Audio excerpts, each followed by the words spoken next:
Welcome back to Cinema Corner. I'm Blake. I'm here with one of my co-hosts, Alex. And today we are reviewing Supergirl. Just came out this past weekend. As of today, July 1st. It's not looking so hot. It's had its entire weekend. It's now Wednesday, and the current box office worldwide is at $74.3 million. That's pretty bad. And domestically, it's just at 44.4.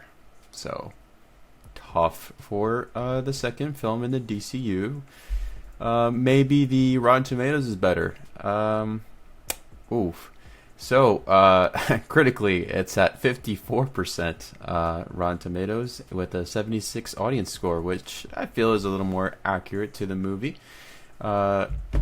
Blake, we saw this together. What were your thoughts after leaving the theater?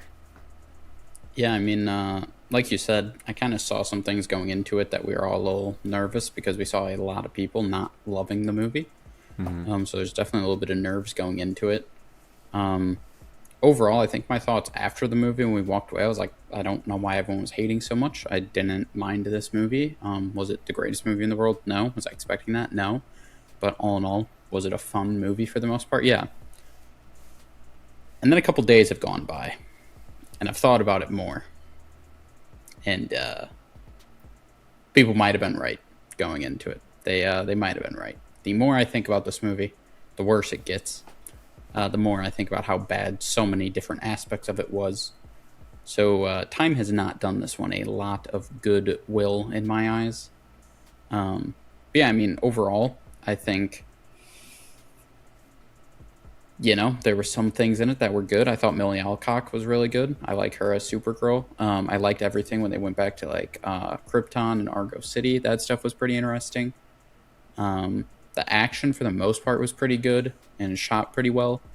But other than that, I mean, I don't really have a crazy lot that I can really compliment besides those things. So yeah, I mean, I walked away thinking like, oh, this movie's not bad, but in time it has kind of gone down the more I think about it. So Interesting. Well, I guess I had a little bit of a different perspective because I went to go see it again. This time with my sister because I had the day off on Monday, so I was like, all right, let's just go and watch it. And it just kind of reinforced how I felt the first time. I didn't really change, I thought it was a pretty okay movie. Definitely not what you would want for like a second film to be like, following Superman. You definitely want it to build on that. But then again, if you think about it, Hulk did the same thing. Hulk was the second movie in the MCU, and it is by far one of the worst films in that entire franchise. It's towards the bottom. Let's be honest. Yes, it's towards the bottom, but it's not even bottom 5. Okay, that's debatable. But either way, so what I'm saying is, it's the second film. It didn't perform well. It didn't perform well both in box office and in reception wise. So Supergirl is just following the trend, and maybe it just all up from here. Who knows? The worst part about this movie is the fact that James Gunn, before as he took over DC, he was like, we're not gonna allow a movie to go into production if the script is not elite. And where is that? Because I mean, if you were supposed to go off of essentially the book, Woman of Tomorrow, yeah, the script would be elite. However, you decided to drop the Woman of Tomorrow title because clearly they were diverting far and away from that and only using little pieces here and there, and it just becomes this movie. Right off the bat, after seeing it a second time, what bothered me and I couldn't put my finger on, and I figured it out after the second watch, Ruthie as a character, she was so rushed. Like, we got no backstory with her. She was a kid that just, at the beginning showed up, her parents died, in 2 seconds, and then all of a sudden we're just supposed to root for her. I'm sorry, you could have given us a little bit more there. This movie is barely it's not 2 hours. It's hour 58. You could have easily made this movie 2 hours and 15 minutes, expanded on both her character and obviously the villain, because the villain, again, he just shows up and we are just supposed to be like, he's the villain, we hate him. Okay, cool. He does a few bad stuff and that's it. Not much substance there. That was the big takeaway after my second rewatch, is when it comes to the two side characters, like the main villain and then like the side character to Supergirl, they're just there. They're just whatever to me. It just wasn't fleshed out whatsoever. I mean, I think my biggest issue is I think this writing and script was terrible. It was so bad. Because like you said, I was going to mention on that the whole Woman of Tomorrow storyline. I didn't know the Woman of Tomorrow storyline or comic going into it, so I'm not judging it off of like I had expectations of being this and it wasn't. But for people after seeing the movie and then I've seen stuff about the Woman of Tomorrow storyline, I can see if there are actual fans who knew of that, expecting something somewhat similar, being extremely disappointed. That would be completely fair, but I'm not judging it off that. All I can judge it off of is what I saw, and what I saw was just really rushed and, like you said, just poorly written characters everywhere. I mean, Ruthie, like we already talked about, completely underdeveloped. Her storyline was like, all of that was completely underbaked. And part of that was the stuff that I was thinking about after the fact. I was like, why was her dad's weapon such a big deal? Like, they didn't really touch on that besides, like, my dad was a good blacksmith. It was like, okay, why else? Like, yes. Why, like, they made a whole big thing of, like, Ruthie, like, I'll give you my sword. And then somebody sold the sword, or, like, stole the sword from her. And then Supergirl, like, got it back. And I was like, okay, I don't fully understand this. There was really nothing to grow on that the rest of the time. For Krem, such an awful villain. Just did not care about him at all. The acting of that guy was horrible too. His little like goofy sing-songy actions he did at times, like when he got close to like one of the girls, I was like, this doesn't fit at all. This just feels weird.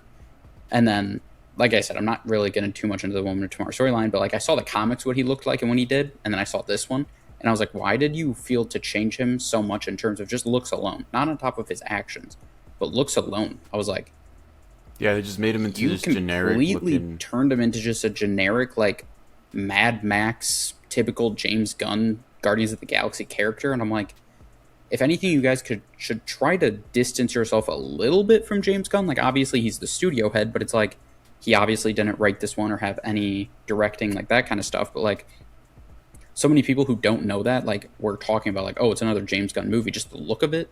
And, like, they leaned more into that. And I was like, I don't think that's a smart idea at all, because James Gunn wasn't a part of the creative process. So like, you leaned into his characteristics and his style and made it bad. So that's not really a smart decision.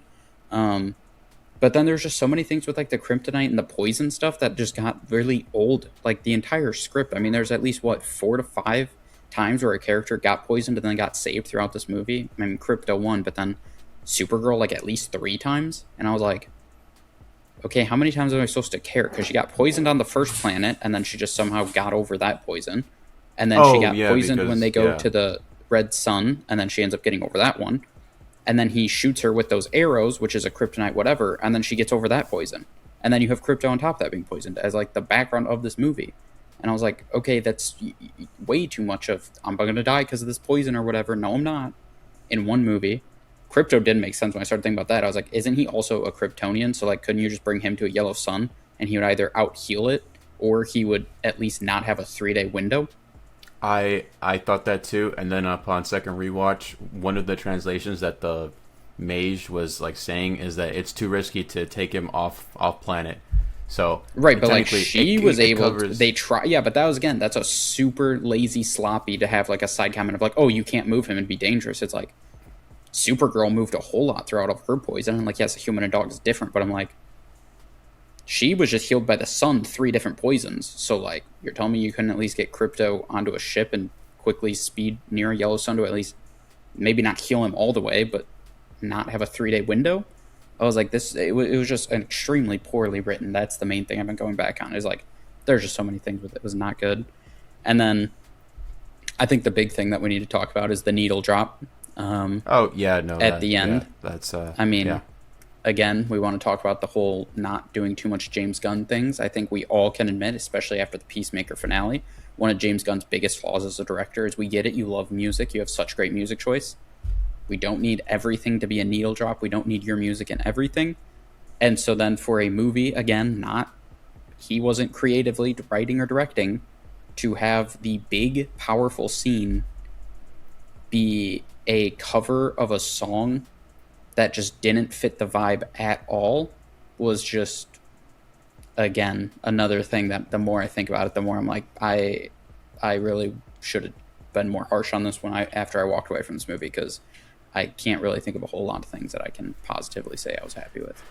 Yeah, and I think that's my biggest issue with that too, is that they feel so like they need to do a needle drop, and it's just like it fits the characters for like the Guardians and for like certain other characters, even the Suicide Squad, because they're just that fits. But for characters like Superman, Supergirl, these Kryptonian, these like god level kind of characters, yeah, that's where one of the very few things that Zack Snyder did well was use score, and they had Hans Zimmer use that score. I'm telling you, when it comes to those kind of scenes where you're trying to, make the big scene, you don't do a needle drop. I'm sorry, like you could not insert any song in there and just have it be good. I'm just be honest. I felt like it was building up with a score, and it cut to a needle drop. It just did not work for me. It should have been a score, a big triumphant score all the way through, and then finally, then it ends, and then the movie goes on. But yeah, no, that was just, it was terrible, so mind-boggling. And it's coming off of Superman, where like you had the Mr. Terrific scene with like a needle drop moment that people like enjoyed, but like the big thing that people talk about with Superman was the score and like the hope of it, and like when he saves the one lady on the bridge and he like picks it up and he like goes into the sun. Like, exactly. People talked about how much they loved the score. And then for the next movie to be Supergirl, and you do her big moment, you do a shitty cover of a song that the artist is singing, like they're singing in cursive, is like the joke that people talk about when people sing like that. It's like every word is just the same. And it's like, this just didn't fit the vibe. And it didn't fit the characters. Like you said, the Guardians have like headphones, and they have like music's a constant thing with them. And like, Supergirl music is somewhat a constant thing, which even that is a little bit too much. It's like, again, let's distance ourselves. We don't need everything to be that. I forget the word for it when like a song starts on headphones and the character takes it off and everybody can hear it or whatever. We don't need that in everything. We don't constantly need music to be a key part of every single character. And like, for this to be Ruthie's point of view, to switch to that, like some people are like, oh, it was like kind of Ruthie's point of view. I'm like, we haven't done that really the entire movie for the most part. And we especially didn't do it with music in her. Like, Supergirl, she had music. We never heard Ruthie do anything with music. So then to go to like, oh, it's her point of view, it's like, and then we just randomly have music come in, like that doesn't make any sense. Again, it just makes it even less sense. It should be a score. It just goes back to the writing was terrible in this movie. It was horrible. And it's a little bit scary because the writer, Anna Naguaro, is apparently writing the Wonder Woman project and the Teen Titan project. And it's like, hey, I don't know if we need to be giving somebody the keys to the franchise like that. When I looked at her filmography, she was mainly an actor. She only has directed one other thing, or written one other thing besides this, and it was a movie in 2018 that had like a 4 out of 10. It was like a short. So her 2 projects that she has written is a 4 out of 10, and Supergirl, which is somewhere around like a 5 to a 6, depending on what you're looking at. And we've already given her the keys to the franchise, writing big projects coming up. I'm like, okay, James Gunn, that's a bit of an interesting decision. So, yeah, just the more I think about this movie, the more underbaked. And the last thing, because I just don't want to continue shit on it too much, but it deserves it. The writing with Lobo was I don't know if I can really blame Lobo, like the writing for him, or Jason Momoa. He was horrible in this movie. The people who are like, Lobo was the best thing in this movie, I'm like, that's a really low bar. And if you're saying that, that's kind of crazy, because I thought he was horrible. Jason Momoa was delivering his lines like he was Jack Black at times. Just like the way he was doing it, I was like, we get it. You worked with him on like Minecraft movie and shit, bro. What are you doing? Like, I thought Lobo was really, really bad. Not a surprise, just poorly written. And I just did not. You could easily taken Lobo out of the story. Wouldn't have minded one bit. Yeah. I mean, I thought his action sequences were cool, but other than that, it was just, yeah. It definitely was just in there just to be in there. Yep. Yeah. Um, I mean, one good thing I can say is like I appreciated like the design of like the ships and the design of like the bus and all of the like the other aliens because from what I heard and saw is like a good lot of those were like actual actors in like these prosthetics and costumes and stuff. So I thought that was all done really well. So production wise, it was good. It was just we didn't need to do that for a creme. We just I don't know why we needed to have that aesthetic for him. It's just like I feel like it would have been more intimidating seeing like a more normal dude that is that strong. I feel like that's scarier than trying to make someone look scary, if that makes sense. So Yeah, just putting it, just whatever. It was so stupid. Also, have to comment on this too. His whole thing being like, "Oh, we're gonna have brides to like continue our race." Why did he kill Ruthie's parents and just leave Ruthie in the beginning of the movie? Killed her parents, killed the brother. He had to have seen her because she was standing in the fucking hallway that he just killed the brother. So there's no way in the fight he didn't notice somebody out of the corner of his eye, and then he just leaves. So, like, I don't know. It seems pretty clear that he would just take her if he's kidnapping brides. Seems like he just murdered her whole family. Makes no sense why you wouldn't take her. Yeah, that makes I mean, I guess he was there for the swords, but like yeah, but he I find it hard to believe that if he's already there for the swords and you just killed an entire girl's family, it's like might as well, Yeah, but exactly. No, you're even that bad at. We didn't think about that in the writing. Shocker. Yeah. That's a good point. That's a good point. Yeah, like I said, the more I thought about this movie, the more things I just thought of that I was like, well, that makes no sense. That was stupid. And I'm like, I was not harsh enough on this movie when I left it. Yeah. So, backstory, just for Supergirl, great. I could have used more of that. Again, I could have used more of that for Ruthie and for the villain. I feel like when you have a villain that you actually introduce and give us like the reason why they are the way they are, or just anything, I feel like that just makes them more of a compelling villain. Same thing with Ruthie. It's just like we met her family for like 2 seconds and they died instantly. So it's like we have no attachment to them, and it's just like, do I care? I thought of immediately like last year Ballerina. We got to see her and her dad at the beginning of the movie. We got a whole like 15-minute sequence at the beginning, so it made us care about him and her. And now we understand, oh, guess what? She wants revenge for her father's death. See, now that's a compelling way of doing it. And then there's this way where we meet the parents for like 2 seconds and they're gone, and now all of a sudden we're just supposed to, be on her side for revenge. Like, yeah, it's sad, but like, we got no time with them at all. Yeah, just because you write something that's sad doesn't mean we actually can emotionally connect to it. Like, we didn't have time to care for these characters. Exactly, and I just gave you an example of essentially the exact same thing, except one was done a lot better, and then one was just rushed, and we just jumped immediately into the story, and we're supposed to care. So, yep. Yeah, that's it. It was just all around very poorly written. Like I said, Millie Alcock saved this movie from being anything. She was phenomenal. Very excited to hopefully see her continue in the DCU. To be honest, who knows how much the confidence is. Well, that might be the last one. Who knows how well the DCU future is looking after the way the box office has been going. Yeah. Sale of Warner Brothers. Oh yeah, that's another thing too. Yeah, I forgot about that. Yeah, we'll save the future of the DCU for a different video. But in terms of this movie, James Gunn. Like Alex said, we were told scripts are going to be finished. We're going to like them. We're only going to greenlight things when the scripts are really good. Literally, your first movie that you guys did without James Gunn doing it was a complete shit show of a script. No other way to say it. The script was god-awful. Yep. That's concerning. Yeah.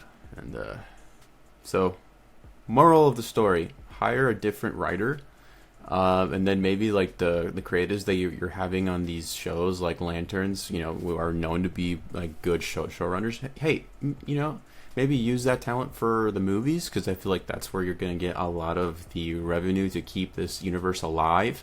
So try that, and then eventually, do shows if you want to. But I would focus on the movies for now, since those are your big, I mean, money makers. like you said, I mean, the Lanterns writers and showrunners are all very well established people. Clayface, isn't it? What's his name? Mike Mike Flanagan, Flanagan, yeah. who's done like two or three good horror movies, and he's doing a Mm-hmm. horror esque. So it's like those ones he's doing established people who well. So it's like, why is the first movie post a James Gunn movie by essentially a writer who has pretty much done nothing? And I can't really think of what else has Craig Gillespie, the director, done. Oh, he did I, I know he's done Tonya, some and other stuff. Oh yeah, so he like did. Yeah, that's right. him and as a director, he's good supposedly. He's done some good movies, but I'm not gonna put it on him. Honestly, I'm gonna put it on the writer. The writer is just not. I don't know what he was thinking. This is just not. Especially now that I know that this was basically their first big movie that they did, and apparently now they have two other ones. So that's just. Yeah, it was essentially her first movie because the other one Oh was a short. yeah. So it was her short. first movie, Hmm. and she's already You could working tell. on the Wonder Woman, and she's No. doing Teen Titans. No. Okay, yeah, no. That's for sure. Don't do Wonder Woman, and absolutely step away from Teen Titans. You don't mess with that. No. Oh, the good thing is they probably won't be able to get to Teen Titans the way that the DCU's going. So Yeah. don't have to worry about that, I guess. Well, unfortunate. Scores. Very. I walked away from this movie. The more I've thought about it, I'm going to a 5 out of 10. Okay. I pretty much can't really give it anything higher than that. And honestly, if I really thought about it, I probably could go way lower than that. But we're just going to give it a solid 5 out of 10 and keep it moving. Okay. Oh yeah, I'm at a 6.5. That's just where I'm at. Maybe over time, I'll feel this the exact same way.